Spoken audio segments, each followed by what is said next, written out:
we're gonna make a delicious brined pork chop. So I think I've told you before that I'm frugal. So I like to shop and I like to buy a deal, right? So what I do is I go through my flyers each week. We tend to shop at H-E-B, which is real close to us, or Kroger. We have both of them within like a mile from us. So I got these really thin pork chops. They're boneless pork chops, $3.61. There's 9 chops in here. It's gonna feed a lot of people. I mean, it just makes sense to do this. Groceries have gotten so crazy. But because they're thin, you can actually overcook them and dry them out. We don't wanna do that. So I'm gonna make a delicious brine with 4 cups of water. Okay, going in. And brines are so great because it really makes cooking a little bit more forgiving, right? This is 1/4 cup of kosher salt. I've got 1 sprig of fresh rosemary and then a nice big sprig of fresh thyme. 2 dried bay leaves. This is 2 tablespoons of organic sugar, and this is 1 teaspoon of peppercorns. And this is just gonna flavor the pork. It's gonna be so good. But the trick is here is that we just want all of the sugar and the salt to dissolve. Then we need to cool this off. Once it's cool, then we can brine the pork in it. Probably go about 1 to 2 hours, no more than that because they're pretty thin. All right, I'm just gonna get dissolving and then we're gonna have pork chops.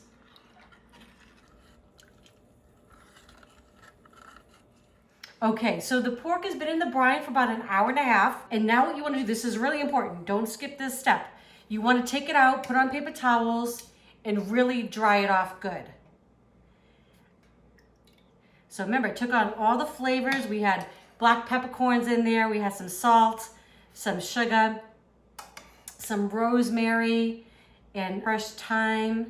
Also some bay leaves. Just good stuff, right? All to flavor up this pork. And remember, so I got this pork really inexpensive. I bought it on sale. It's basically 2 pounds of pork, and I think it was like $3.61 or something like that. Really inexpensive, so you can feed a crowd with the same thing. I wanna make sure I really, really dry this off good. Get all that extra moisture out, because what we wanna do, we wanna make sure that when we either, like tonight I'm gonna use actually a cast iron skillet. It's just really hot out there and I don't feel like doing it on the grill. And it's gonna get nice and caramelized this way. If we let it, the moisture, let it too wet, you'd never get that kind of crust.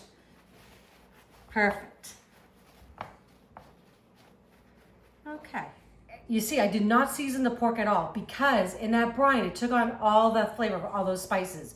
You do not want to add salt to this at this point because it really took on a lot of salt while it was sitting in that liquid.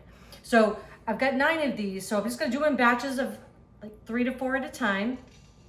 Going in. And you want your pan nice and hot.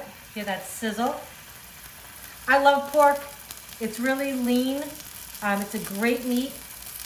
And they call it the other white meat, right? With values this good, the other white meat is as tender on your budget as it is in your mouth. So shop the other white sale from the other white meat.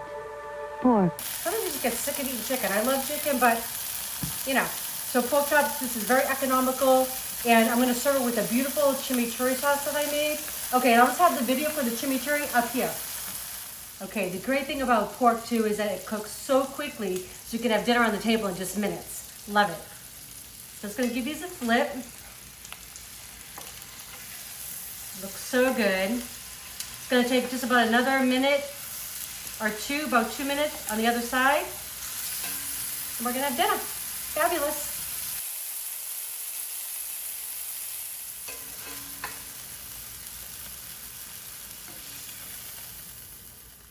Okay, pork is done. This is the chimichurri sauce I was telling you about. It's so good. Right over the top. It's so beautiful, right? So beautiful, so flavorful.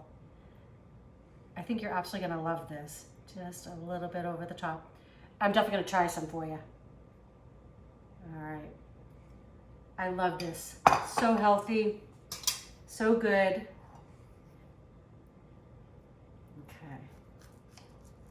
And remember, we brine the pork, so it's gonna stay nice and juicy. If you can see all that, nice and moist and juicy. Good. That is so fabulous. You get all those herbs, the garlic, you get a little bit of that red wine vinegar and the lemon juice in there. It's just so good. It just wakes everything up. Even though those pork chops are thin, they are so juicy and tender because of that brine. I hope you try this recipe. Share it with your friends and family. If you have not subscribed, please do. And don't forget to click the bell so you know when our next video is coming out. Love y'all. Enjoy.